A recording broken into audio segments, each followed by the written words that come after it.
हरे कृष्णा। चलिए स्टार्ट करते हैं हम क्लास। हरे कृष्ण मैया, दंडवत प्रणाम। हरे कृष्ण दंडवत मैया, प्रणाम। दंडवत हरे प्रणाम। कृष्णा, हरे कृष्णा, दंडवत प्रणाम। अज्ञानितिमिरन्धस्य ज्ञानानञ्जशलाकया चक्षुरुन्मिलितं तस्मै श्रीगुरुवे नमः।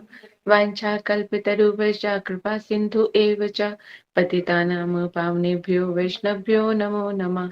नमो महावदन्याय कृष्ण प्रेम प्रदाय ते कृष्णाय कृष्ण चैतन्य नाम्ने गौरे ते श्वे नमः। हे कृष्ण करुणा सिंधु दीन बंधु जगतपते गोपेशु गोपिका कांत राधा कांत नमस्तुते। तप्त कांचन गौरांगी राधे वृंदावनेश्वरी वृषभानुसुते देवी प्रणमामि हरि प्रिये। श्री कृष्ण चैतन्य प्रभु नित्यानंद श्री अद्वैत गदाधर शिवसदी गौर भक्त वृंद। हरे कृष्णा कृष्णा कृष्णा हरे हरे, हरे राम राम राम हरे हरे। सबसे पहले मैं अपने गुरुदेव परम पूज्य श्री भक्ति वेदांत नारायण गोस्वामी महाराज जी के चरणों में अनंत अनंत कोटि दंडवत प्रणाम करती हूँ। तत्पश्चात मेरे सभी शिक्षक गुरुओं के चरणों में भी मेरा दंडवत प्रणाम स्वीकार हो, और आप सब श्रोतागण सारे वैष्णव को भी मेरा यथा योग्य दंडवत प्रणाम स्वीकार हो। आज का जो है हमारा बड़ा ही अद्भुत टॉपिक है कृष्ण की लीला बारे में, जिनका हम इंतजार कर रहे थे। तो उससे पहले जो है जो क्लास हुई है उसमें जो भी कुछ भी पिछला है, थोड़ा सा रिवीजन कर लेते हैं। तो ब्रिजमोहन प्रभु जी हैं जो आज हमें थोड़ा सा पिछला रिवाइज करवाएंगे। हाँ जी दीदी। ब्रिजमोहन, हाँ जी प्रभु जी, चलिए आप स्टार्ट कीजिए। शुक्रिया। हरे कृष्णा दीदी, दंडवत प्रणाम। दंडवत प्रणाम। आप सभी वैष्णव जन जो मेरा दंडवत प्रणाम स्वीकार करें। जो भी इस क्लास में उपस्थित हैं सभी को मेरा दंडवत प्रणाम। पिछली क्लास में अनिरुद्ध प्रभु जी ने बहुत ही विस्तार से श्री कृष्ण जन्म के रहस्य के बारे में बताया था। बहुत ही मनभावन तरीके से बताया था।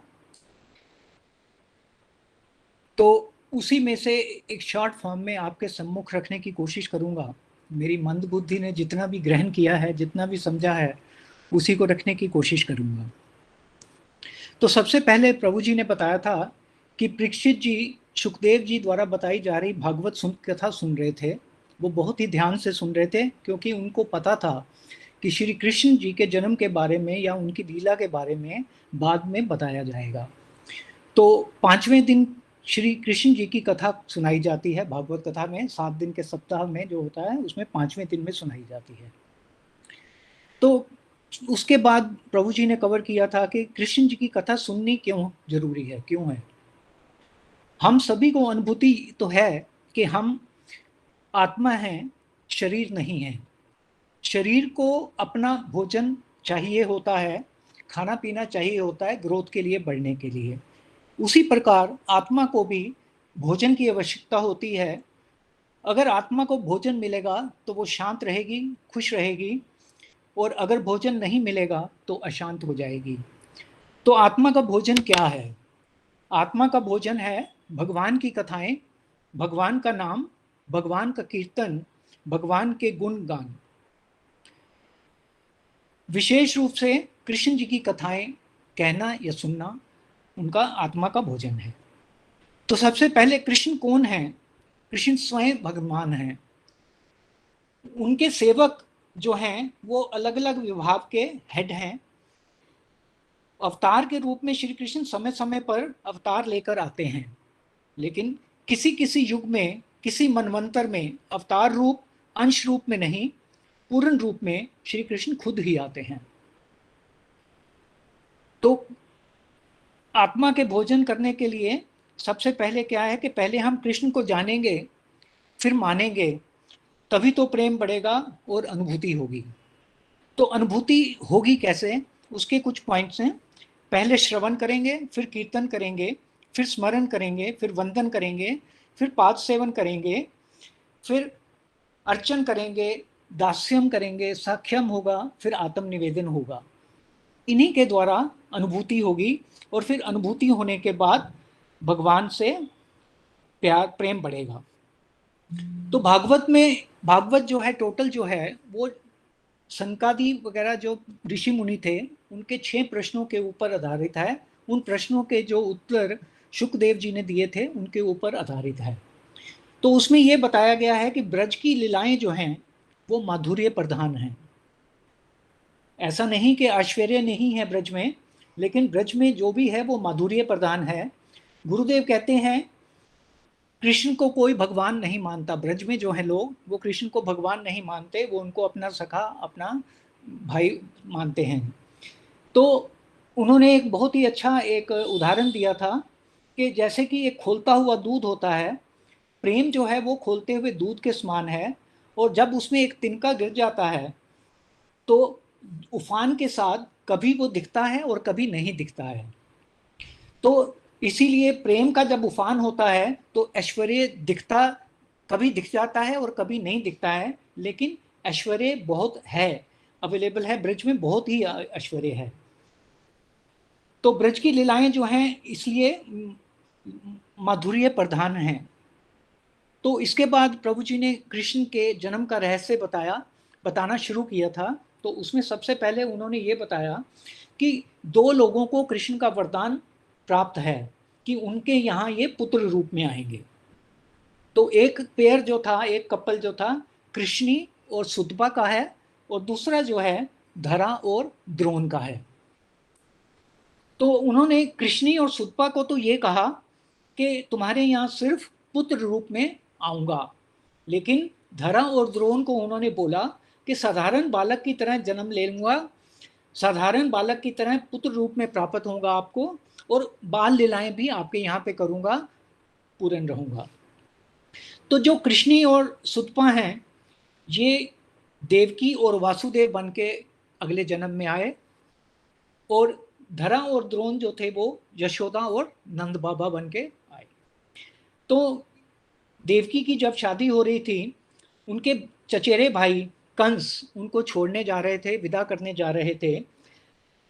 तो तभी एक आकाशवाणी हुई, हे मूर्ख कंस, जिस देवकी को तू बड़े प्यार से विदा करने जा रहा है उसी की ही अष्टम संतान तेरा काल बनेगी।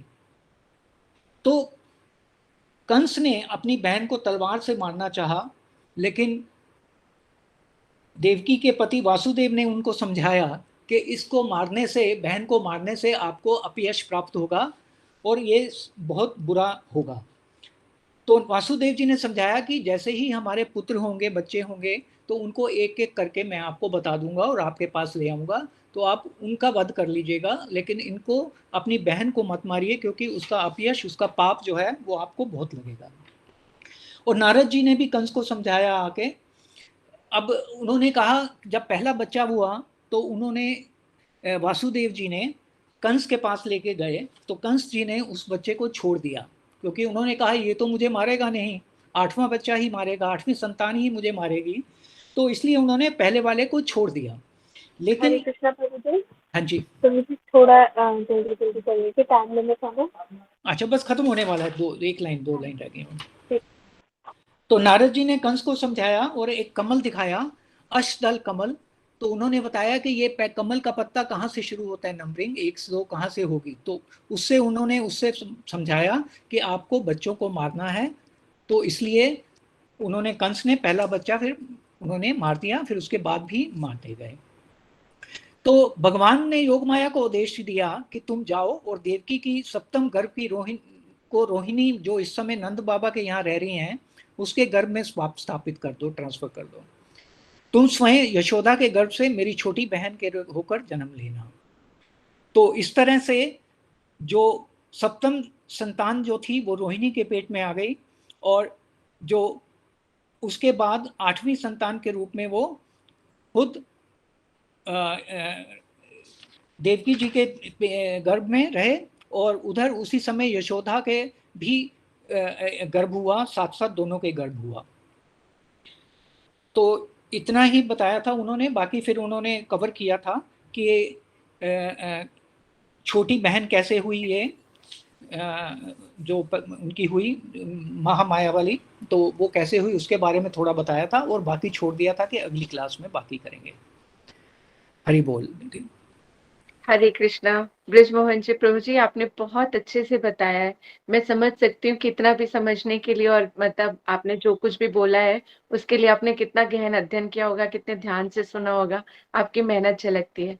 हम लोग भी आप लोगों से इसीलिए बुलाते हैं कि आप लोग बोलने की प्रैक्टिस हो जाएगी, आपके हृदय में वो सारी चीजें जाएंगी और आप आगे भी उनको बता पाओगे। तो जो जो चीज आपको मिल रहा है वही आप बात दूसरों जगह भी, वही प्रेम, भगवत जो प्रेम है जो आपके हृदय में, वो दूसरों को भी आप बांटोगे। तो आपके लिए बहुत बहुत बधाई हो कि आपने बहुत अच्छे से किया, और बहुत मतलब बहुत अच्छा लगा कि आप लोग इतने सिंसियरली सब चीजों को श्रवण करते हैं।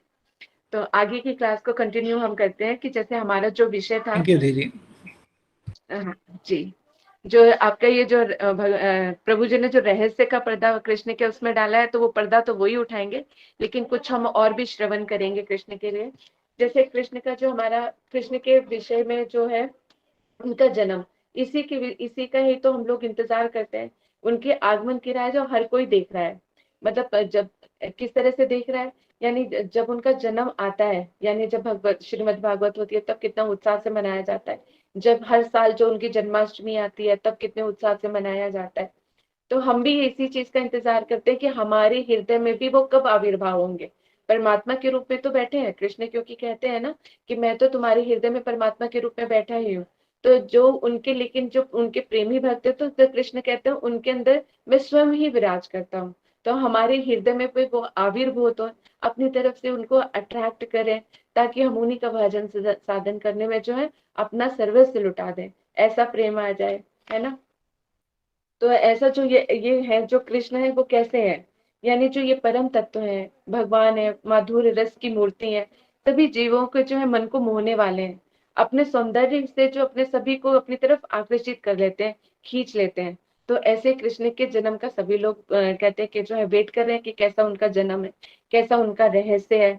तो उनके रहस्य, उनके जन्म से पहले, कि कृष्ण का जन्म के रहस्य को जानने से पहले क्या है, हम उनको थोड़ा सा जान लें। जैसे पहले भी अपने लास्ट क्लास में भी प्रभु जी ने बहुत ही सुंदर तरीके से आप लोगों को बताया है कि ये कौन है, कहाँ से आए हैं, क्यों आए हैं, किसके लिए आए हैं, इनसे हमारा क्या संबंध है, इनके जन्म का क्या रहस्य है।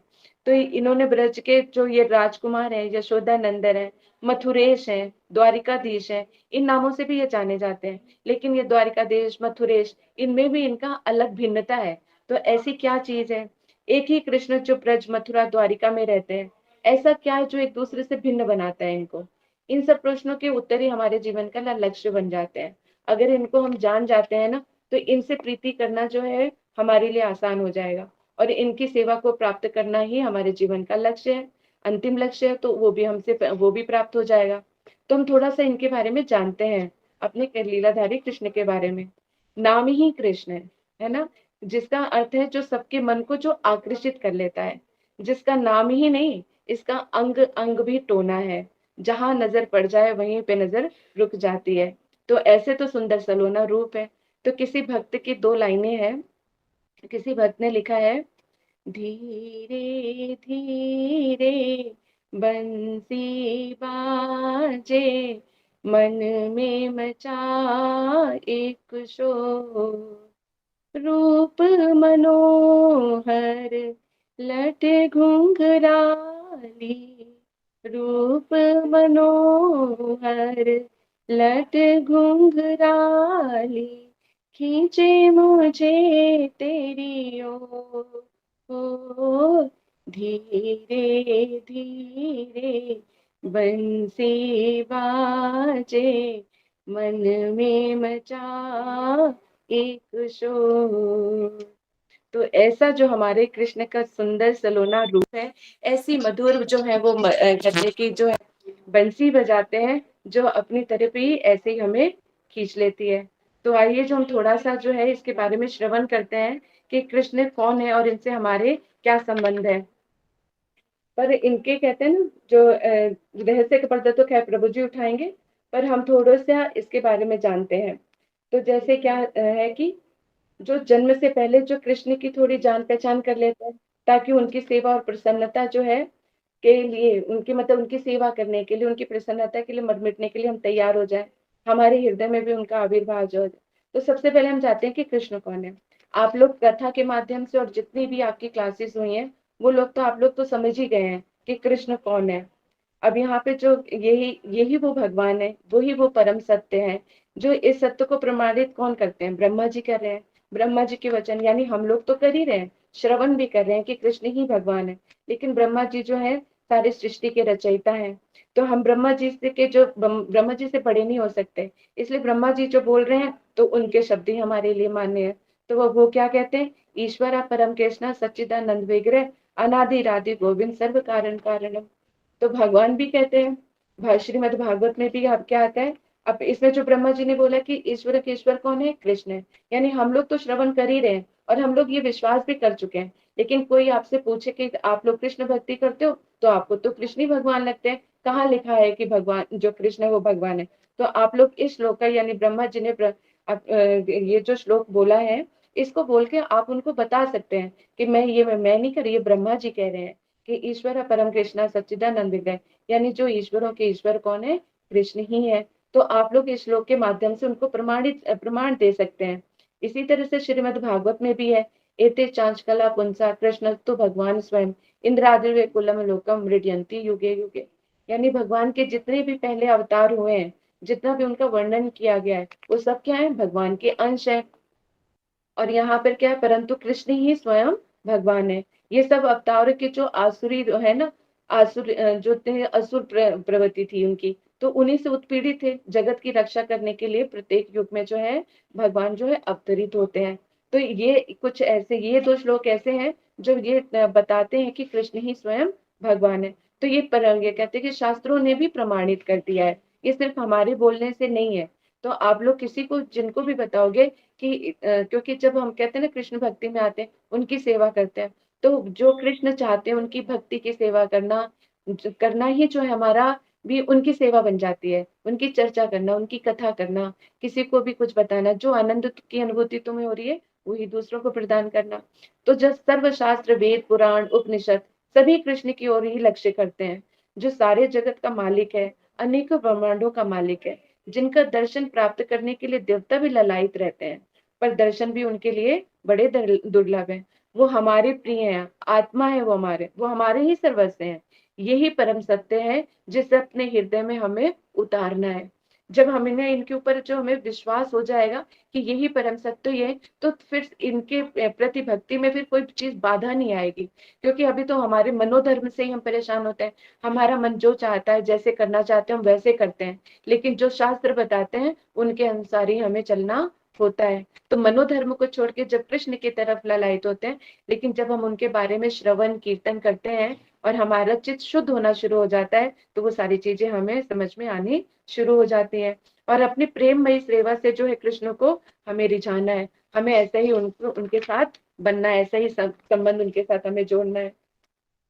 सेकंड आए हैं कि कहाँ से आए हैं, तो इसके लिए भी, क्योंकि कृष्ण कहाँ से आए, अब अगर आप लोगों से पूछा जाएगा तो बताओ, आप लोग कोई अनम्यूट करके बताओ कि कहाँ से आए हैं कृष्ण, कौन बताएगा?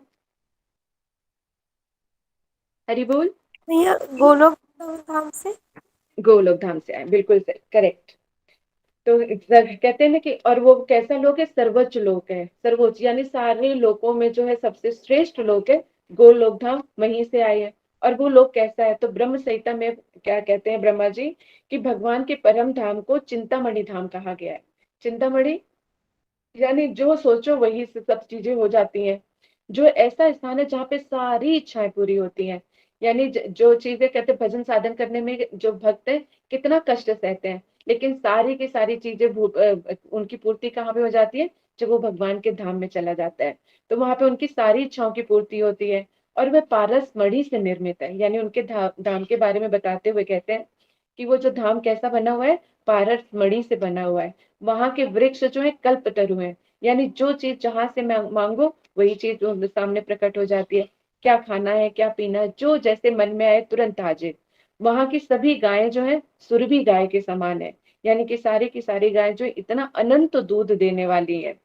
इस धाम में भगवान की सेवा के लिए अनेकों अनेक है, यानी लाखों लक्ष्मियां हैं। ऐसा परम धाम जिसके बारे में भगवत गीता में कृष्ण भी कहते हैं। और ये जो कहते हैं कि जो लाखों लक्ष्मियां कहते हैं, यानी तो देखो, एक ही लक्ष्मी जो है विष्णु भगवान की जो पत्नी है वो कितनी सुंदर है। तो यहाँ पे लक्ष्मी यानी सर्व गुण संपन्न, वहां पे लाखों लाखों लक्ष्मियां जैसी जो है वहां पे सेवक सेविकाएं जो है भगवान की सेवा के लिए है। तो ऐसा परम धाम जो सुखद है। तो कृष्ण भी भगवत गीता में क्या कहते हैं? अव्यतो अक्षरम इति उक्तवाम आहु परमाम गतिम यम प्राप्य निवर्तन्ते तद्धाम परम मम। कहते हैं जो मेरा ये धाम है, जिसे वेदांती लोग क्या कहते हैं? अप्रकट और अविनाशी, अक्षरम यानी अव्यक्तो अक्षरम, जिसका कभी भी क्षय नहीं होता है, जो परम गंतव्य है, जिसे प्राप्त करने के बाद वहां से कोई वापस नहीं आता है। तो भगवान अपने धाम के बारे में बताते हुए क्या कह रहे हैं? यानी जो सारे लोग हैं, अगर उसमें कहते कहीं पे जाते हैं तो सारे लोग जो फिर भी नष्ट होते हैं, लेकिन जो मेरा धाम है वो कभी भी नष्ट नहीं होता। आगे भी कृष्ण भगवत गीता में क्या कहते हैं? आप ब्रह्म भुवना लोका पुराण वर्तिनी अर्जुना माँ पुपित्ते कौनते पूर्ण जन्म न विद्यते। यानी इस जगत के सर्वोच्च लोक से लेकर निम्नतम जितने भी सारे लोग हैं, कैसे हैं? दुखों के घर है। यानी यहाँ पे जो संसार के जगत में जो है, जिनको भोग कम पड़ जाता है, तो सबसे अच्छा और भोग कहाँ मिलता है? स्वर्गलोक में। अगर स्वर्गलोक से भी अच्छा कहते भोग चाहिए तो कहाँ मिलेगा? अपने उच्च के लोकों में मिल रहे हैं। तो यहाँ पे कह रहे हैं कि इस जगत के जो है, एक सेकंड, तो इस जगत के जो सर्वोच्च से लेकर जो निम्न यानी छोटे से बड़े बड़े तक के जितने सारे लोग हैं, भगवान क्या कह रहे हैं? ये दुखों के घर हैं, जहां जन्म मरण के चक्कर लगे रहते हैं। यानी ब्रह्मा जी जैसा भी अगर जीवन पाल हो गए ना, तो एक समय आएगा जब ब्रह्मा जी की भी मृत्यु होती है। जब ब्रह्मा जी की मृत्यु होती है तो उनका लोक भी नष्ट होता है। अब उनसे उनसे तपस्या साधन करके जो उनसे अगर कुछ हमने वरदान लिए होते तो वो भी नष्ट हो जाते हैं। तो यानी उनमें भी उतनी ऊपर जाकर भी, यानी ब्रह्मा जी जैसा जीवन पाकर भी हम जन्म मरण के चक्कर से छूट नहीं सकते। तो इसलिए कहते हैं, हे कुंती पुत्र, जो अर्जुन जो मेरे धाम को जाता है वह फिर कभी वापस नहीं आता है। तो भगवान यहाँ पे अपनी भक्ति की सर्वश्रेष्ठता को बताते हुए कहते हैं कि अगर जन्म मरण के चक्कर से छूटना है तो सिर्फ तुम्हें किसका करना पड़ेगा? मेरा ही भजन करना पड़ेगा, मेरी ही जो है शरणागति को ग्रहण करना पड़ेगा। तीसरा प्रश्न आता है कि कृष्ण इस धरा धाम में क्यों आए हैं, और किसके लिए आए हैं? क्योंकि अगर जब ये कारण हम अच्छी तरह से समझ जाएंगे ना, तो फिर कृष्ण के आने का जाने का और यही उनके महत्व को भी बताएगा, जो हमारे हृदय की ग्रंथियों को खोलेंगे। तो जो कृष्ण के अवतार के भी काफी सारे प्रयोजन है। कि कृष्ण यहाँ पर कैसे आए हैं। कहते हैं ना कि जब कहते हैं कि संसार में जो बहुत सारे दुष्टों का बोलबाला हो गया था, साधुओं की रक्षा करने के लिए जो है, और कहते हैं कि दुष्टों का विनाश करने के लिए भगवान हमेशा अवतीर्ण होते हैं।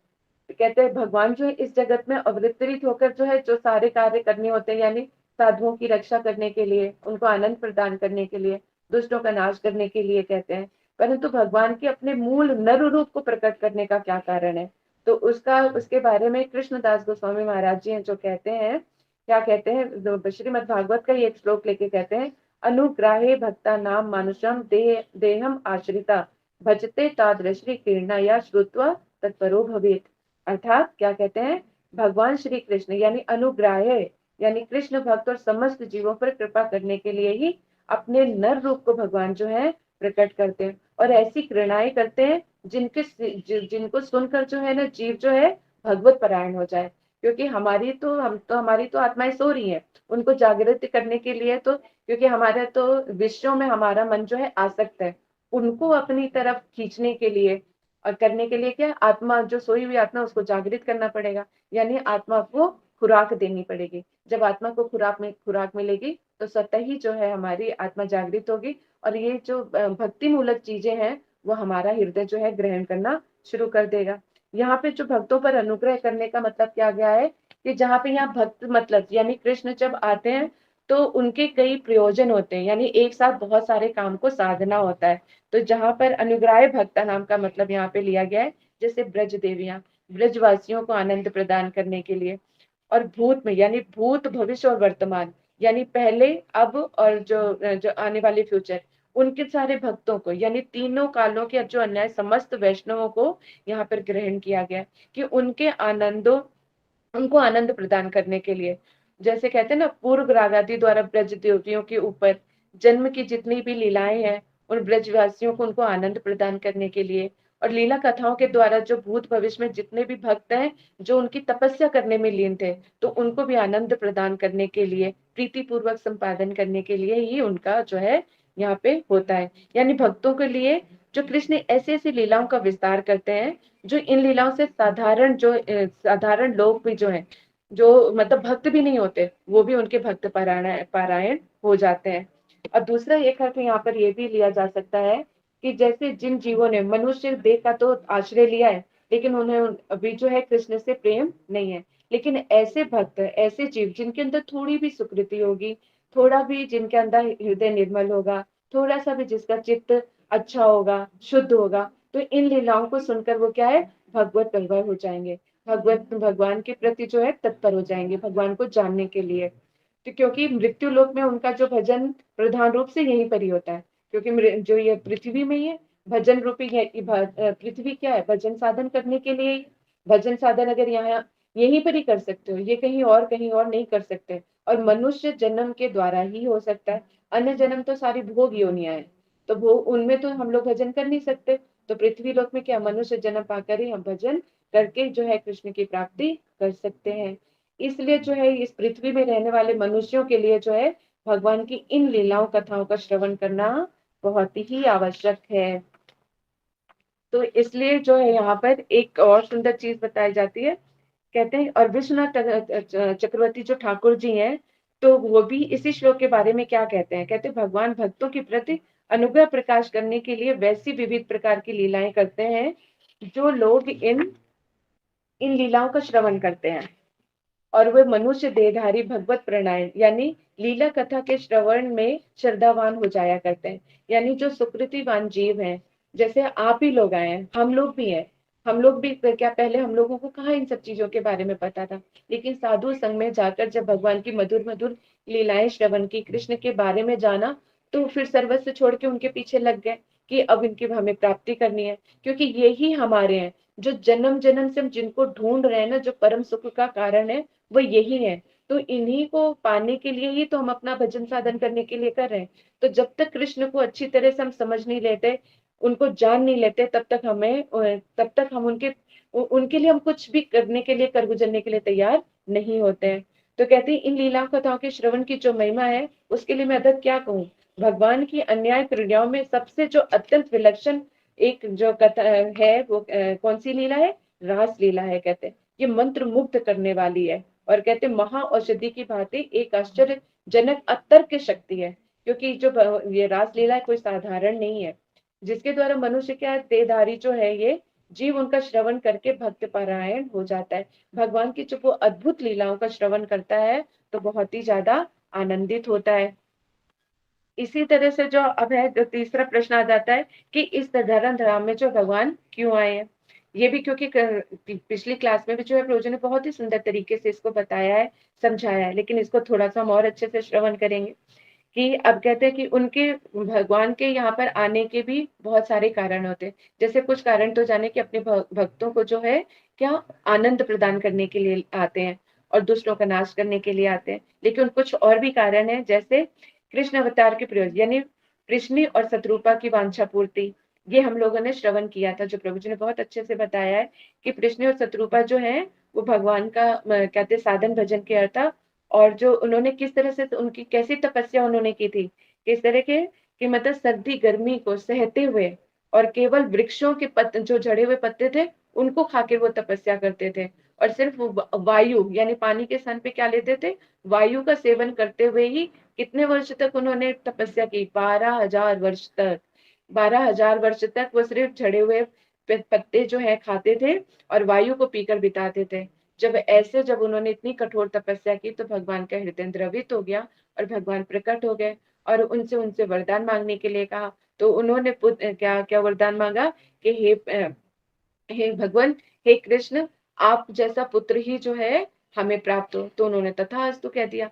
अब तथास्तु करने के बाद भगवान विचार कर रहे हैं कि अरे मेरे जैसा तो कोई और है नहीं, तो जब मगर कहते कि मैं तो इनकी वांछा को जो है पूरी नहीं कर सकता, अब मैं इनकी पूरी जो कहते हैं अगर हम मांगे और जो भगवान अगर उनकी हमारी जो इच्छा है उसकी पूर्ति नहीं कर पाते तो उनको 3 गुना हमें देना पड़ता है। तो फिर भगवान कहते हैं मेरे जैसा तो कोई और है नहीं, तो मुझे ही आना पड़ेगा।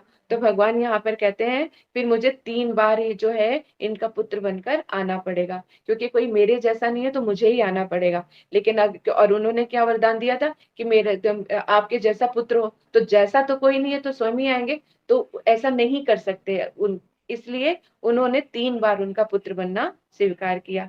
पहला जो उन्होंने क्या प्रश्नि गर्भ से के नाम से विख्यात हुए, यानी प्रश्न के गर्भ से उन्होंने अवतार लिया था, तो उनका नाम क्या, प्रश्नि गर्भ से ही उनका नाम सब जगह विस्तार हुआ। दूसरी बार क्या, अदिति और कश्यप के जो है उनके जो ये अदिति और कश्यप बने, और कृष्ण जो है क्या बनकर आए, उपेंद्र। उनका छोटा कद था इसलिए वो क्या बन गए, वामन देव के बारे में, वामन देव महाराज बनकर जो है आए थे। तो उन्होंने तब दूसरी बार ये ग्रहण किया।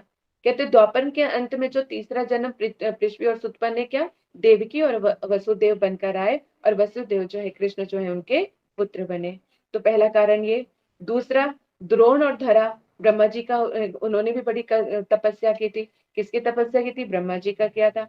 ब्रह्मा जी का जो है वर उन्होंने क्या मांगा था कि द्रोण जो है ना कहते कि एक ये वसु थे द्रोण और धरा, तो उन्होंने ब्रह्मा जी की आराधना की। ब्रह्मा जी की आराधना करने के बाद उन्होंने क्या मांगा कि हमारे जो है श्री कृष्ण में वात्सल्य भक्ति हो, यानी वो वात्सल्य का आस्वादन करना चाहते थे। तो यही जो है द्वापर में जो है कहते कि धरा और द्रोण जो है कृष्ण के जो नित्य नित्य माता पिता कौन है, यशोदा और नंद बाबा हैं, तो उन्हीं में वो समाहित हुए।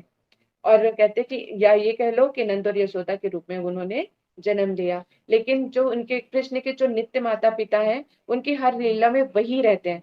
तो नंद और यशोदा जी जो है उनके नित्य माता पिता हैं, तो वो उन्हीं के साथ ही समाहित हुए। और उन्होंने जो कहते कि उनके जो फिर कृष्ण क्या बनकर आए, उनके लल्ला बनकर आए, नंद नंदन यशोदा नंदन। कृष्ण ने फिर उनको पुत्र रूप में यशोदा जी ने प्राप्त किया। बाकी जो इसका रहस्यमय का पर्दा है वो प्रभु जी उठाएंगे, क्योंकि बड़ा ही अच्छी जगह पे उन्होंने छोड़ा है। लेकिन जो और थोड़ी चीजें वो हम श्रवण कर लेते हैं। और उनके अवतार के कारण क्या थे कि रामा अवतार में जो है वानरों का ऋण था कृष्ण के ऊपर या राम जी के ऊपर, तो उनका उतारने के लिए उन्होंने कृष्ण अवतार में ही उनके वानरों का उतारा। किस तरह से, क्योंकि जब क्या कि रामा अवतार में जब रावण जी के लिए मारने के लिए जब जा रहे थे, चढ़ाई की थी, तो सेनापति का कर्तव्य होता है कि अपने सैनिकों का वो ख्याल रखे, खाना पीना वस्त्र शस्त्र ये सब कुछ देना। लेकिन उस टाइम पे तो भगवान राम जी तो है किस तरह की लीला कर रहे थे, वो तो जंगल जंगल में थे, तो उनके पास तो ऐसा कुछ नहीं था। तो बस जितने भी सैनिक थे उन्होंने ही अपना भरण पोषण भी किया, उन्होंने ही अपना ध्यान भी रखा, उन्होंने ही अपने वस्त्र भी लिए, अस्त्र शस्त्रों का खुद ही सारा सब कुछ तैयारी की। तो उनका बहुत बड़ा ऋण था। तो कृष्ण जब कृष्ण रूप का अवतार लिया, जब कृष्ण ने आए, तो उन्हीं बंदरों का जो है ऋण उतारने के लिए उन्होंने खूब चुरा चुरा के उन वानरों को है जो अपने अपने हाथों से जो है माखन खिलाया, तो उनका भी ऋण उतारना था। चौथा कारण शूर्पणखा की कामना की पूर्ति के लिए, कि शूर्पणखा जो है, जब कृष्ण जो पंचवटी में राम जी और वनवास काट रहे थे, तो वहां पे शूर्पणखा जी पहुंची। आपको इनकी कथा तो श्रवण ही है, पता ही है कि वो राम जी और लक्ष्मण जी पे मोहित हो गए, और मोहित जब हो गए तो फिर जब सीता जी को अपना कारण माना तो उनको खाने के लिए लपकी। तो राम जी के आदेश पर जो है उन्होंने उनकी नाक काट दी, नाक काट दी और कान काट दिए। क्योंकि इसके हमारे जो गुरु वर्ग हैं क्या बताते हैं इसका, जो इस लीला का अभिप्राय कहते हैं कि क्योंकि भगवान तो हर एक की विनती को स्वीकार करते हैं, तो शूर्पणखा की विनती को भी राम जी ने स्वीकार कर लिया था, लेकिन जो राम जी के अवतार में वो उनकी इच्छा को पूर्ण नहीं कर सकते थे। अब शूर्पणखा भगवान ने जिसे ग्रहण कर लिया तो उसे और कौन लेगा।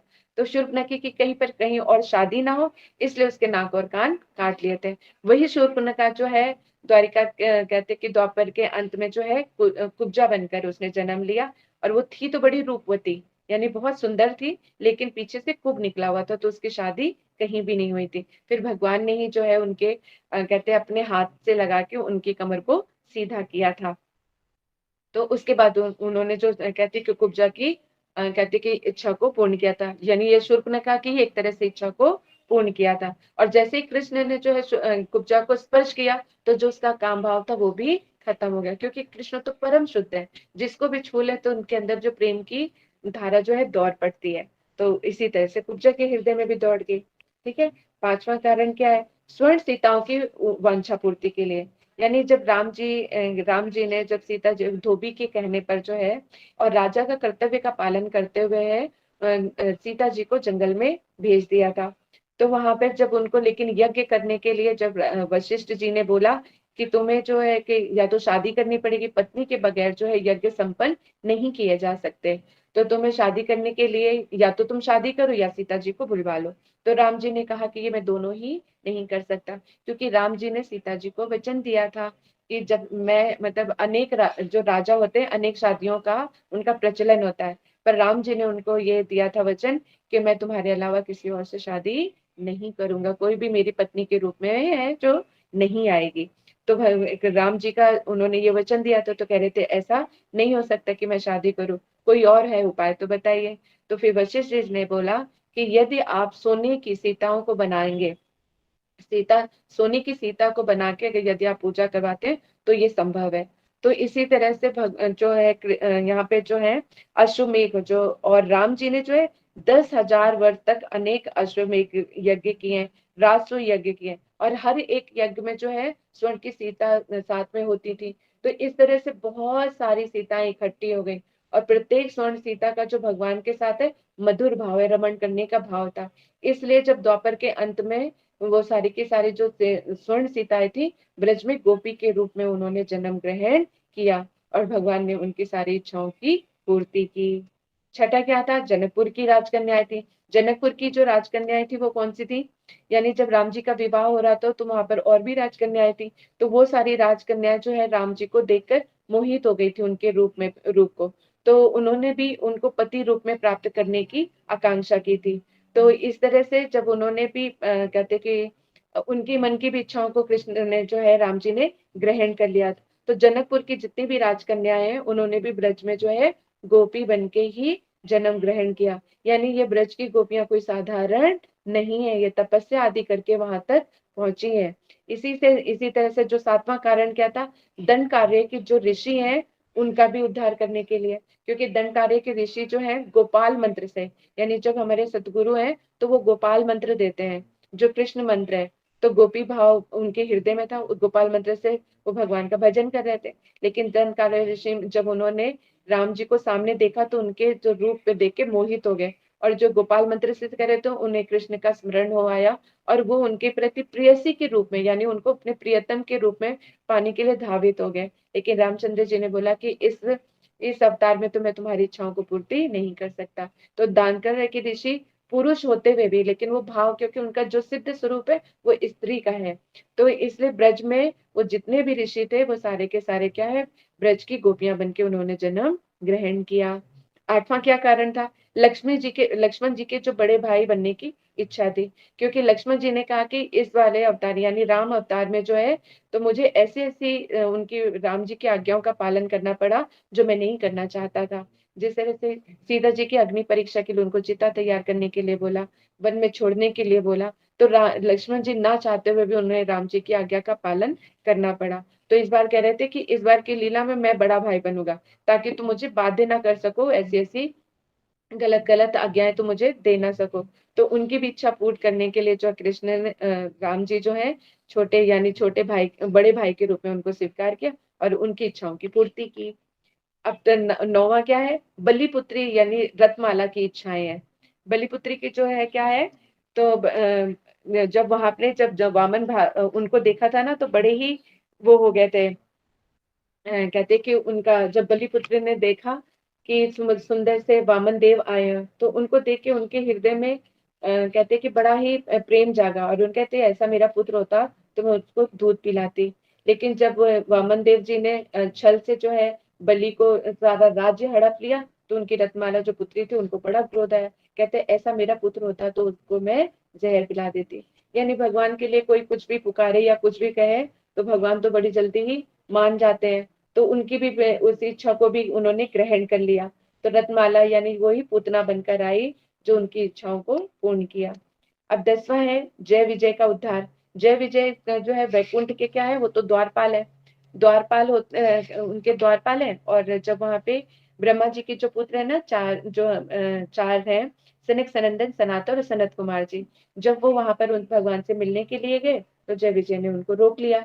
जब रोक लिया तो कहते तुम तो यहाँ पर कहते हैं कि तुम तो यहाँ पे रहने योग्य ही नहीं हो, मैं हम तुम्हें श्राप देते हैं कि तुम पृथ्वी जो है पृथ्वी लोक में जाके पापमयी असुर योनि में जाओ और वहीं पर ही जाकर निवास करो।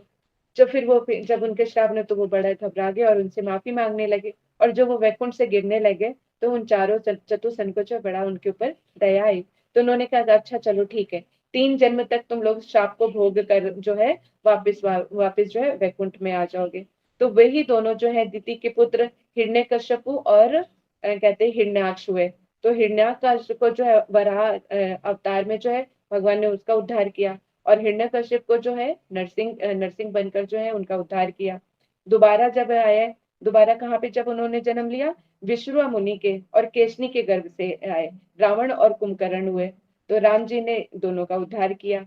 तीसरे जन्म में शिशुपाल और दंतवक्र बनकर आए। तो इन दोनों को भी भगवान ने चक्र से वध कर इनका जो है वैकुंठ उनको प्रदान किया। अब है परित्राण साधु नाम, है ना। तो कहते कि अब यहाँ पे जो है भगवान जो है, एक मिनट, एक बहुत ही सुंदर इनका वो है, हाँ, परित्राण साधु नाम में क्या करे हैं। अब यहाँ पे भगवान जो अपने कहते हैं भक्तों के लिए, क्योंकि हमने अभी पहले स्टार्टिंग में जो शॉर्ट का लिया था, तो परित्राण साधु नाम यानी जितने भी भगवान के भक्त हैं, तो उनको भी रसास्वादन कराने के लिए आते हैं। कैसे रसों का? जैसे दास से रस का, सख्य रस का, वात्सल्य रस का, श्रृंगार रस का, विविध रसों का जो है अपने प्रेमी भक्तों को आनंदित करना ही उनका कार्य है। उनके विशुद्ध प्रेम जो है, उनके विशुद्ध प्रेम का रसास्वादन स्वयं करना और उनको भी अपने प्रेम का रसास्वादन करना। और इस विरह कातर के भक्तों की विरह वेदना को शांत करने के लिए ही अवतरित होते हैं। यानी अनेक अनेक जन्मों तक जो है भगवान का भजन करते रहते हैं कि कब हमें कृष्ण की प्राप्ति होगी। हम लोग भी तो साधन भजन इसीलिए कर रहे हैं ना, कि एक न एक दिन जो है हमें कृष्ण की प्राप्ति हो। तो भगवान की भजन करने में हमारे कितने ही कष्ट आए, तो अभी अगर भगवान को प्राप्त करना चाहते हैं तो ये संसार का कष्ट क्या कष्ट है? यहाँ का कष्ट तो कोई कष्ट है ही नहीं। लेकिन हम यहाँ पे रहते हैं तो हमें कष्ट जैसा दिखता है, पर भगवान के प्रेम के आगे ये कुछ भी नहीं है। क्योंकि जो हमारे, हम उन्हीं के पास जाने का प्रयास कर रहे हैं और अपने नित्य नित्य घर में हम जाना चाहते हैं, जो हमेशा जो हमारा था है हमेशा रहेगा। लेकिन हम तो वहां से भी कहते कि वहां पर तो हम कभी पहुंचे ही नहीं। तो अपने घर जाने के लिए, तो कृष्ण की दुनिया में उनके घर जाने में, अपने घर जाने के लिए, तो इस संसार से तो हमें, तभी तो ये सारी चीजें भगवान हमें जितना भी साधन भजन करेंगे, जितने भी कष्ट सहेंगे, तो भगवान उसका दुगना प्रेम से उन सब चीजों को सींचते हैं। क्योंकि जब हम वहां पे जाएंगे उनके धाम में, हम तो शायद सब इस चीजें भूल जाते हैं क्योंकि भगवान तो सर्वज्ञ है, लेकिन हमें याद नहीं रहता। लेकिन कृष्ण को एक एक भक्त का याद रहता है कि एक भक्त ने कितने जन्मों से कितने कष्ट पा पाकर इस जन्म में आके जो है भगवान को प्राप्त, मुझे इन्होंने प्राप्त किया है। तो इसलिए तब जब हम वहां पे पहुंच जाते हैं तो भगवान जो है अपने भक्तों की छोटी से छोटी अभिलाषा को भी पूर्ण करते हैं। जैसे तभी कहते हैं छाछ पे नचाते हैं, उनको ठुमकाते हैं, मटकी फोड़ते हैं, तो मतलब क्या चीजें नहीं करते, चुरा चुरा के माखन भी उनके यहाँ जाते हैं, क्योंकि गोपियों की इच्छा ही होती है कि कृष्ण हमारे यहाँ आए और माखन चोरी करें। तो ऐसी जगह रखेंगे, फिर उनको डांटेंगे भी। तो इतनी सुंदर सुंदर लीलाएं कर करके जो है अपने सारे भक्तों की वो इच्छाओं को पूर्ण करते हैं। और क्या है 12वां क्या है, विनाशाय का दुष्कृम, यानी दूसरों के जो अवैध साधु द्रोही होते हैं, जैसे कंस हो गए, असुरों का विनाश करने के लिए ही भगवान जो है यहाँ पर आविर्भूत होते हैं। तो आगे क्या है, अनुग्रह भक्ता नाम, यानी अपनी मधुर लीला चरित्रों द्वारा आत्मा राम जो मुनि है, यानी जैसे सुखदेव गोस्वामी पाद जी हैं, वो क्या है, वो आत्मराम आत्म काम है, यानी अपने आप में, क्योंकि वो तो ब्रह्म में लीन होने वाले निराकार थे, ब्रह्मवादी थे, लेकिन अपनी ऐसी ऐसी लीलाओं, अपने ऐसे ऐसे कहते चरित्र से जो है उनके भी मन में जो है प्रेमा भक्ति भर देते हैं। तो उनके उन मुनियों को भी अपनी प्रेमा भक्ति की तरफ वो आकर्षित कर लेते हैं। तो इस तरह से श्री कृष्ण जो अवितरित होकर जो है भगवत गीता के द्वारा जो है आत्मधर्म की उन्होंने की स्थापना की है। श्रीमद् भागवत में उवद संवाद के जो कहते हैं उदर संवाद में क्या है, उनके द्वारा प्रेम भक्ति की स्थापना की है। यानी यहाँ पर आके वो कितनी कितनी चीजें, जब कहते कि अगर हमें भगवत गीता में ना बताते तो आत्म तत्व के बारे में कैसे पता चलता। तो भगवत गीता के रूप में आत्म तत्व के बारे में बताया। श्रीमद् भागवत में उद्धव संवाद के द्वारा जो प्रेम की स्थापना की है, कि यानी और उद्धव कौन थे, वो उनके मित्र थे, और वो कहते कि वो भी ब्रह्म ज्ञानी थे, सब जगह कृष्ण का दर्शन करते थे। बताओ, साथ में कृष्ण के रह के लेकिन उनके हृदय को समझना, यानी जो एक प्रेमी भक्त होता है वही कृष्ण के हृदय को छू पाता है, उनके हृदय के भावों को समझ पाते हैं। तो लेकिन कृष्ण के पास तो कोई भी ऐसा नहीं था, यानी उद्धव जो है उनको बहुत ही प्रिय है। एक श्रीमद् भागवत में कहते हैं कि हे उद्धव, तुम मुझे इतने प्रिय हो जितने कि मुझे अपने भाई बलराम भी प्रिय नहीं है, और मुझे अपनी इतनी जो मेरी पत्नी लक्ष्मी है उतनी भी मुझे प्रिय नहीं जितना कि तुम प्रिय हो। इतने प्रिय होने के बावजूद भी कृष्ण के हृदय का ताला, वो अपना हृदय का ताला जो है उद्धव जी के सामने नहीं खोल सकते थे। वो अपने हृदय का ताला खोल सके इसलिए उन्होंने ब्रज में भेजा था। तो वही जो प्रेम की स्थापना करने के लिए ही जो है उद्धव को प्रेम में वहां पे भेजा ब्रज में, ताकि वो भी उस प्रेम का स्वादन कर पाए, देख पाए कि जो ब्रज गोपियों के हृदय में किस तरह का प्रेम वास करता है, जो उनको भी वशीभूत करने वाला है। तो इस तरह से उनके अवतार लेने के सभी कारणों में जो मुख्य सबसे अंतःकरण कारण है, तो वो भी क्या बताए, उनका ये जो गुण है ना, चैतन्य चरितामृत ग्रंथ में कविराज कृष्णदास जी गोस्वामी पाद जी ने बताया। कैसे क्या बताया, रसिक शेखर कृष्ण परम करुण, यानी कृष्ण जो है क्या है, रसिक शेखर है, सारे रसों का आस्वादन करना चाहते हैं, अर्थात समस्त रसों के जो आस्वादक हैं। यानी स्वयं वो क्या है, कृष्ण जो रस स्वरूप है, यानी उनका नाम ही रस स्वरूप है। नाम का रस का आस्वादन है, यानी जो हरे कृष्णा मंत्र है, हरे कृष्ण कृष्ण कृष्ण हरे हरे, हरे राम राम राम हरे हरे।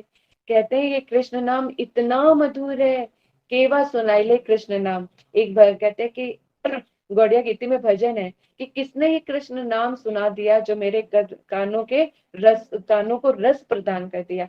यानी कृष्ण के नाम में इतना रस है, लेकिन वो हमें अभी उसी रस का आस्वादन नहीं होता, क्योंकि हमें उस नाम से प्रेम ही नहीं है। इसका एग्जाम्पल ऐसे हम ले सकते हैं, जो हमारे घर में जैसे हमारे अपने बच्चे हैं, जिस बच्चे का नाम हमें जब उस बच्चे से जिसका बड़ा प्यार होता है, तो हम उसका प्यार कैसे, कितने प्यार से उसका नाम है, उसका जो भी नाम होता है बड़े प्यार से उसको पुकारते हैं नाम लेके, क्योंकि उससे हमें प्यार है, तो उसके नाम से भी एक प्यार है। तो एक बार नहीं 10-10 बार हम उसका नाम लेते रहते हैं। लेकिन इसी तरह से जब कृष्ण से हमें प्रेम हो जाएगा, उनसे संबंधात्मक हमारा प्रेम होगा, तो स्वतः ही उनका नाम भी हमें प्रिय लगने लग जाएगा। और कृष्ण नाम में जितना भी रस भरा हुआ है, वो सब का सब हमारे हृदय में जो है स्फुरित होने लगेगा, उस नाम का रस का स्वादन होने लगेगा।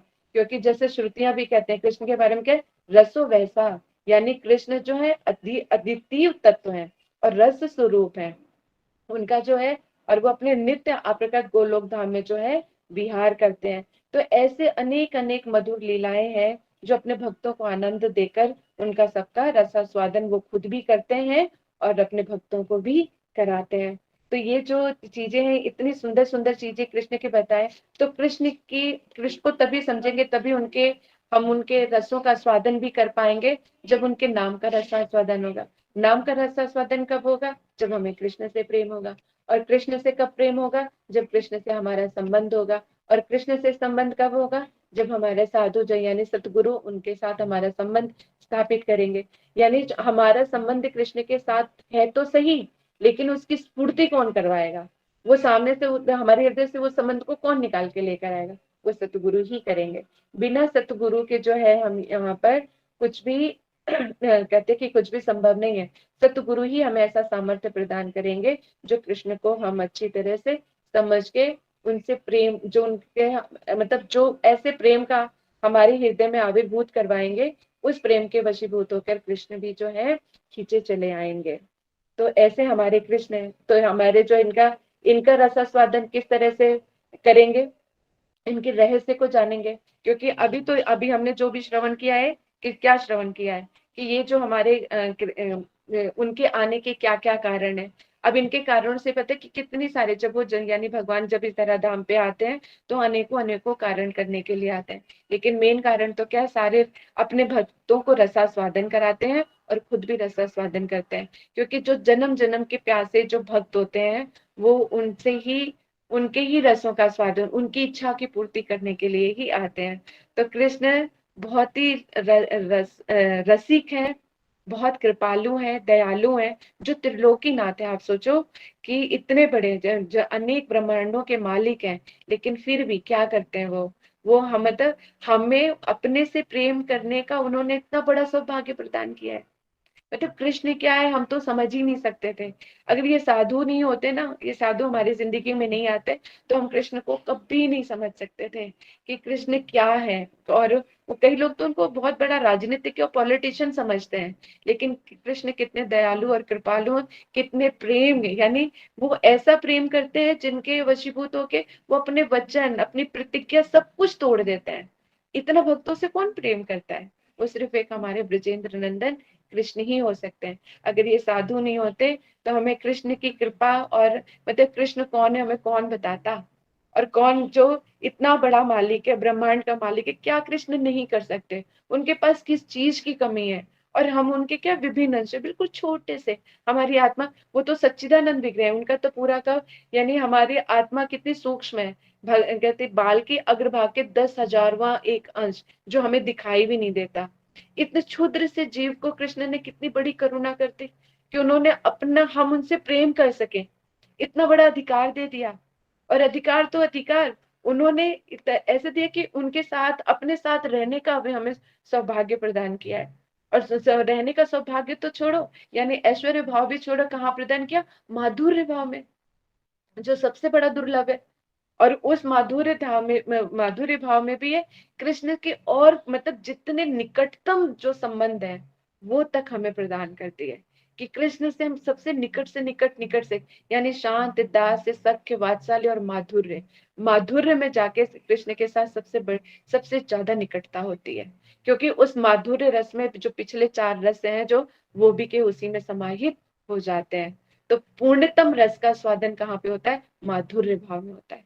तो कृष्ण ने हम जैसे शूद्र जीवों को भी इतना श्रेष्ठ दिया, इतना अच्छा, इतना मतलब ऐसा अवसर कौन दे सकता है, इतने दयालु इतने कृपालु कौन हो सकते हैं जो हम जैसे क्षुद्र जीवों को भी भगवान ने अपने प्रेम, हम उनके ये कहने का अधिकार दिया जिसकी ये पूरी सृष्टि है। ये पूरा अब तो अगर यही जो भक्त होता है ना, तो फिर वो कहीं भी विचरता है ना, स्वच्छंद विचरता है। उसको लगता है ये तो मेरा पूरा संसार है, पृथ्वी के किसी भी कोने में चला जाए तो उसको क्या लगता है, कृष्ण की ये सारी सृष्टि, तो ये सारा जगत भी मेरा ही है। इसीलिए साधु संतों को जो सारे जीव हैं वो अपने ही दिखाई देते हैं, उनको लगता है ये मेरे ही हैं, उनके कष्ट जो है उनको अपने कष्ट नजर आते हैं, उनका सुख अपना सुख नजर आता है, क्योंकि वो कृष्ण से है जो बड़ा अथाह प्रेम कहते हैं। तो ऐसे साधु संतों का जो प्रेम हमें, जिन्होंने कृष्ण के प्रेम से अवगत कराया, उन्हें प्राप्त करने के जो रास्ते दिखाए, और इतना समझाने के लिए ऐसी ऐसी क्लासेस दी, अगर ये सब चीजें नहीं बताए जाते तो हम कृष्ण के बारे में कुछ भी नहीं जान सकते थे, अपने हृदय के तारतम्य को। अभी तक हम अगर ये सब चीजें नहीं श्रवण करते थे तो हमें भक्ति का क्या अर्थ पता होता था? बस इतना ही तो है कि सामने भगवान जी है, और भगवान मतलब भगवान और भक्त का बस इतना ही, भक्ति का अर्थ हमारे लिए बस इतना ही होता था कि ये भगवान है और हमें इनकी सेवा करनी चाहिए, इनके बंधुवत भी संबंध होते हैं, ये तो हमने साधु संत के उसमें ही आके जाना। अगर ये हमारे गुरुदेव ना होते, हमारे वैष्णव गण ना होते, तो इतने कृष्ण के इस ममत्व को कौन समझता? यानी श्रीमद् भागवत में जो ये रस रस ग्रंथ है, और तो इस रस ग्रंथ को कौन पिलाता हमें, अगर ये साधु ना होते तो हमें, हम लोग बड़े सौभाग्यवान जीव हैं। बहुत ही मतलब कृपा है हमारे हरि गुरु वैष्णवों की, ठाकुर जी की, जो हमें इस भक्ति के लायक भी हमें समझा, या अहेतु के, हम तो इस लायक क्या होंगे ये तो हमें पता नहीं, लेकिन जो है अहेतु की कृपा की है। अहेतु मतलब बिना किसी कारण, कि हम लोग पता नहीं कितने कोटि कोटि जन्म लेके भटक रहे थे, एकदम साधु ने आके हमारा हाथ थाम लिया और ऐसी जगह पे हमारी दिशा को मोड़ दिया जहां पे उन्होंने हमें कृष्ण से मिला दिया। कृष्ण जैसे सुंदर, कृष्ण जो की प्रेममयी जो भक्ति है, जिसके मतलब राधा रानी जो है तो वो कृष्ण प्रेम की साक्षात मूर्ति है। यानी कृष्ण, अभी इससे भी कृष्ण के प्रेम में और भी जानना बहुत कुछ बाकी है। उन प्रेम में क्या विकार होते हैं, उस प्रेम का क्या रसास्वादन होता है, उस प्रेम के, अभी तो हम कृष्ण के जन्म के रहस्य समझ श्रवण करेंगे, लेकिन आने वाले टाइम पे जो है, जब वो प्रेम के क्या रहस्य होते हैं, उसमें कौन कौन सी स्टेजेस होती हैं, वो जब हम श्रवण करेंगे तो और हमारा हृदय जो है, मतलब हृदय में उत्कंठा जागेगी कि कैसे कैसे कृष्ण को प्राप्त करें, कैसे ये प्रेम हमारे हृदय में जो है वो कहते हैं स्फुरित हो। जो ये ऐसा प्रेम है, ऐसा प्रेम हमारे हृदय में कब जागृत होगा? जब हम कृष्ण के प्रति जो अपना सर्वस्व त्याग करके जो है सिर्फ एकमात्र उन्हीं के भाजन का कारण बनेंगे, उन्हीं की प्रसन्नता के लिए ही हम अपना जीवन धारण करेंगे। तो टाइम भी हो चुका है, तो इन्हीं शब्दों के साथ मैं अपनी कथा को यहाँ पे विराम देती हूँ। यदि आप लोगों का यदि कोई प्रश्न है तो अब आप लोग पूछ सकते हो। अच्छा, और एक चीज और बतानी थी कि जो हमने यदुवंश में जाना था, ये तो हमने सारे कारण जाने, कृष्ण प्रेम की महिमा को श्रवण किया, और जो यदुवंश में जो एक मतलब क्वेश्चन भी पूछा था ना कि कौन थे, तो यदुवंश में जो है श्री देव यानी एक राजा थे जो मथुरा में निवास करते थे। जो कल किसी ने प्रभु जी मतलब लास्ट क्लास में जो पूछा भी था कि उनका क्या संबंध है, क्योंकि वो जो नंद बाबा या वसुदेव जो है आपस में कहते हैं कि उनका एक संबंध संबंध भी है। तो उन्हीं को थोड़ा सा क्लियर कर देती हूँ यहाँ पर कि यदुवंश में जो है श्री देवमित्र एक राजा थे जो मथुरा में रहते थे। उनकी दो पत्नी थी, बताया था, एक छत्राणी थी और एक गोपवंश था। तो छत्राणी से जो हुए वो कौन हुए? शूरसेन पुत्र हुए। छत्राणी के गर्भ से कौन हुए? शूरसेन पुत्र हुए। और जो गोपवंश की जो पत्नी थी तो उनके गर्भ से कौन हुए? परजन्य। परजन्य जी का हुआ। तो शूरसेन ने तो अपना राजकाज संभाला, और जो गोपवंश थे तो गौओं का कहते कि उन्हीं की सेवा करना ही उन्होंने गौओं का आधिपत्य जो उन्होंने ग्रहण किया। शूरसेन के जो पुत्र हुए वो कौन हुए? वसुदेव पुत्र हुए। और परजन्य के जो है 5 पुत्र हुए। कौन से 5 पुत्र? उपनंद, अभिनंद, नंद स्नेही, सुनंद और नंदन, ये थे। और जो नंद थे ये बड़े ही स्नेही थे, इनका जो इनके इतने गुण थे, इतने अब मतलब गुण थे इनके, तो अपने गुणों से ही सबका मन जो इन्होंने जीत लिया था। ठीक है, किसी का माइक खुला हुआ है उसको म्यूट कर लो प्लीज। ठीक है, अब यहाँ पर क्या है, अब जब नंद जी की शादी किनसे हुई? जो यानी सुमुख नाम के, यानी जो यशोदा जी के पिताजी का नाम क्या था? सुमुख गोप थे। तो उन्होंने नंद जी का विवाह जो है किससे कर दिया? यशोदा मैया से कर दिया। अब जो है कहते कि पर्जन्य जो है पर्जन्य जो उनके बड़े पुत्र थे उपनंद, तो उपनंद को राजा बनाया। आगे जाके जो है उनके बड़े भैया ने ही जो है नंद बाबा के सारे गुणों को देखकर जो है बाद में उनका राज्याभिषेक किया, और उनको जो है सारा अपना राजकार का भार जो है सौंप दिया। फिर उसके बाद वो जो है नंद ही कहलाए। और कहते हैं कि जो उनके 5 पुत्र हुए थे, जो उपनंद और अभिनंद जो परिजन्य की, तो उनकी 2 पुत्रियां भी हुई थी जिनका नाम था सुनंदा और नंदिनी। इस तरह से जो है, अब राजा जो देवमीर ने, जो शूरसेन के राजा, कहते हैं कि राजा जो देवमीर थे ना, जिन्होंने शूरसेन उनके पुत्र हुए थे, तो शूरसेन को राजा बना दिया। अब मथुरा नगरी के 2 राजा, यानी कौन, राजा शूरसेन और राजा उग्रसेन, दोनों की ही राजधानी कौन थी, कौन सी थी, मथुरा थी। तो राजा जो सूरसेन के पुत्र वसुदेव और उग्रसेन के जो छोटे भाई हैं देवक, उनकी पुत्री देवकी से जो है वासुदेव जी का विवाह हुआ। तो देवकी और वसुदेव के ही पुत्र कौन हुए, कृष्ण हुए। तो ये था उनके कहते कि जो उनकी पीढ़ी जो चली आ रही थी उनके बारे में मैंने थोड़ा सा बताया। और आगे के जो बहुत ही सुंदर सुंदर है कि उनके क्या रहस्य हैं, कौन ब्रजेंद्र नंदन कृष्ण है, कौन वसुदेव कृष्ण है। क्योंकि कृष्ण के अलग अलग रूप, एक ही कृष्ण है लेकिन बड़ी विभिन्नताएं हैं, क्योंकि वो रस रूप है ना। अगर एक ही रस होता तो फिर इतने आनंद की अनुभूति कहाँ होती। तो इसलिए जो है उनके आनंद की अनुभूति करने के लिए रसों वैसा अनेक रसों के सागर है। तो कौन सा रस किस तरह से वो कहाँ पे कैसे दर्शाते हैं, कैसे भक्तों का स्वादन कराते हैं, वो हम इन सब चीजों को श्रवण करेंगे। और एक चीज और के, जब कहते हैं कि जब कृष्ण अवतार होने वाली की जो भूमिका किस तरह से बनी थी, ये भी थोड़ा सा श्रवण कर लेते हैं। जो उनकी भूमिका जो बनी थी, क्योंकि सारा पापाचार हर तरफ फैल गया था। जो कह रहे थे पृथ्वी देवी थी, बहुत ज्यादा ही परेशान हो गई थी। और उनका जो है क्या क्या वो कह रहे थे कि, और उनका जो है पापों से भारी जो पृथ्वी है उनसे आक्रांत हुई, यानी बहुत दुखी होने लगी थी। तो अपने दुख को दूर करने के लिए उन्होंने क्या, गौरूप का धारण किया, और गौरूप धारण करके वो देवताओं के पास गई।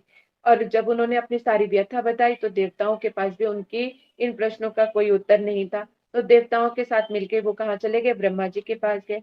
ब्रह्मा जी को सारा जो पृथ्वी जी ने सारा अपना दुख बताया। दुख बताने के बाद तो जो ब्रह्मा जी हैं, फिर सब देवी देवताओं को लेके, और कहते कि पृथ्वी देवी को भी लेकर क्षीर सागर के पास गए, यानी गर्भोदक्षाय विष्णु के पास गए। वहां पर जाके उन्होंने स्तुति की।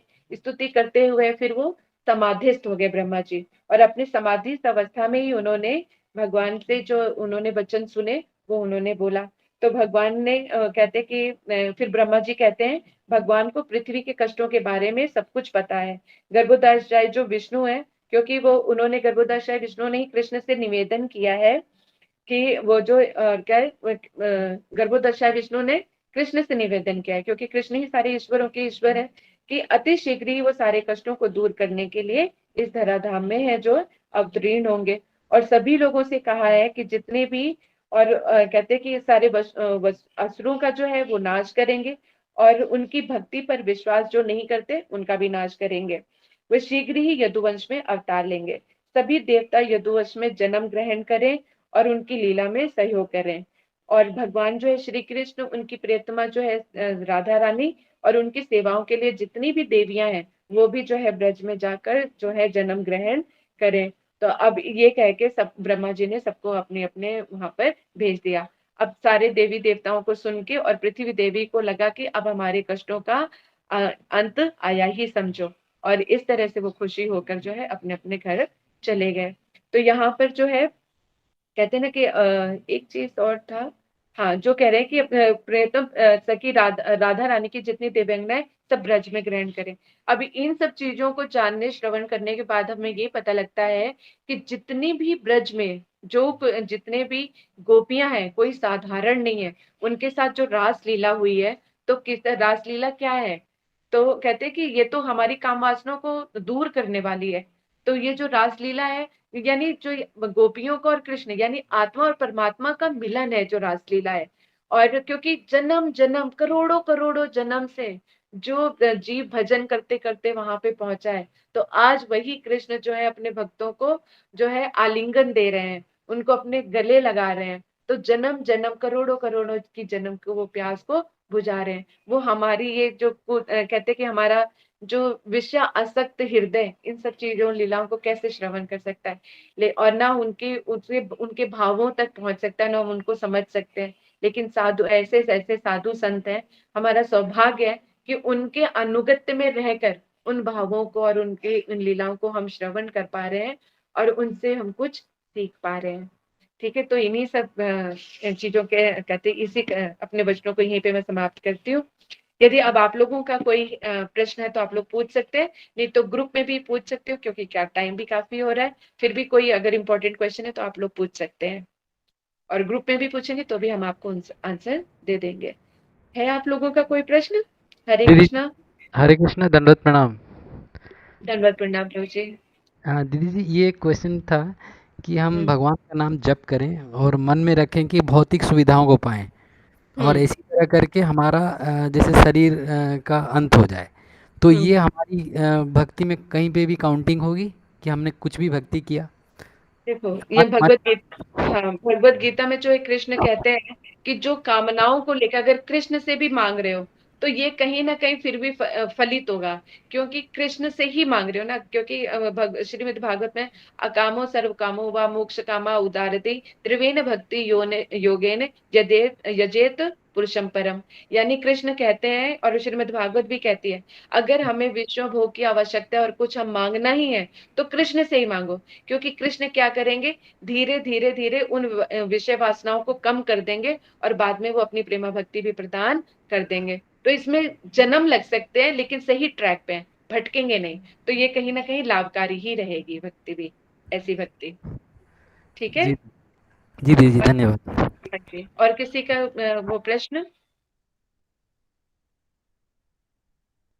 चलिए ठीक है, तो हम क्लास को यहीं पे खत्म करते हैं। और कहते हैं कि आप लोगों के लिए शुभ रात्रि। अच्छे से कृष्ण का चिंतन करो ताकि रात में भी चिंतन हो, तो हमारे हृदय में भी जो है कुछ तो स्फुरित होगा। और जो भी प्रश्न हो आप लोग नोट कर लीजिएगा, और फिर क्लास में आप लोग पूछिएगा। ठीक है, चलिए, हरे कृष्णा। हरे कृष्णा, धन्यवाद। हरे कृष्णा। और आप लोगों को कथा कैसी लगी, समझ आई नहीं आई, तो आप लोग भी अपने व्यूज जरूर भेजना, ताकि हमें थोड़ा सा, हम लोग भी इंस्पायर होते हैं कि आप लोगों को अच्छे से समझ आ रहा है। अगर कहीं कोई कमी है तो भी आप लोग हमें बताइए, तो हम अपनी उन कमियों को भी दूर करेंगे। ठीक है। हरे कृष्णा। हरे कृष्णा दीदी, दंडवत हरे प्रणाम। प्रणाम। हरे कृष्णा दीदी, दंडवत प्रणाम।